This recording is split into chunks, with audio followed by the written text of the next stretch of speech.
إذا ظلمك إنسان فأنت مخير الآن بين 3 اختيارات كلها تعتبر حقا لك، ولك أن تختار منها ما تشاء. أما الاختيار الأول أن تدعو على من ظلمك، فإذا دعوت عليه فسوف يأخذ الله حقك منه في الدنيا قبل الآخرة، لأن دعوة المظلوم مستجابة وهذا من حقك. أنا لا أود أن تدعو عليه، ولكنه حقك في النهاية ولا يستطيع أحد أن ينازعك فيه. قال صلى الله عليه وآله وسلم: دعوة المظلوم مستجابة، وإن كان كافرا وإن كان فاجرا فإنما فجوره على نفسه.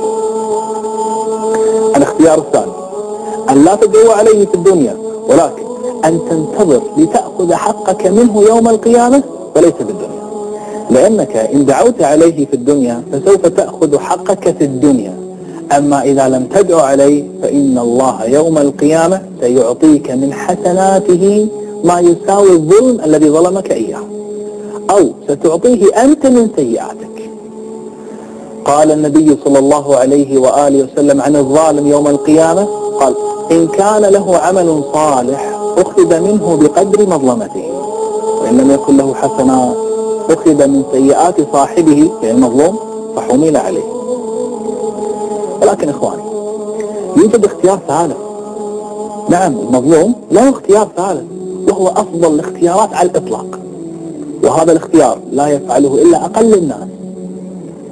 ما هو هذا الاختيار؟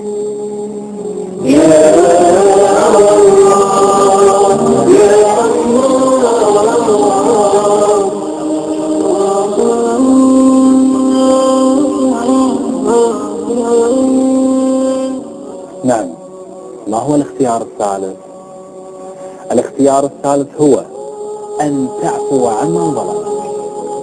أتدري ماذا يعني ذلك؟ أتدري ما معنى العفو؟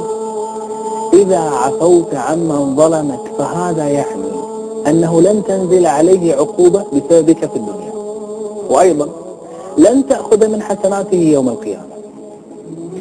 أنا أعرف أنت الآن ستقول لي: حرام عليك، كيف أستحمل ألا أدعو عليه في الدنيا ثم أيضا يوم القيامة لا أخذ من حسناته؟ إذا ماذا سأستفيد؟ لا تخف، لا تخف، اطمئن واهدأ، ستستفيد أكثر مما لو أنك أخذت من حسناته يوم القيامة. كيف؟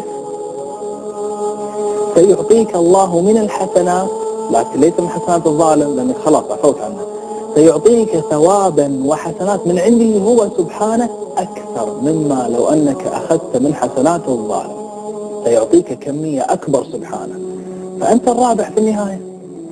طيب ما هو الدليل على ذلك؟ قال تعالى: وجزاء سيئة سيئة مثلها فمن عفا وأصلح فأجره على الله، فأجره على الله.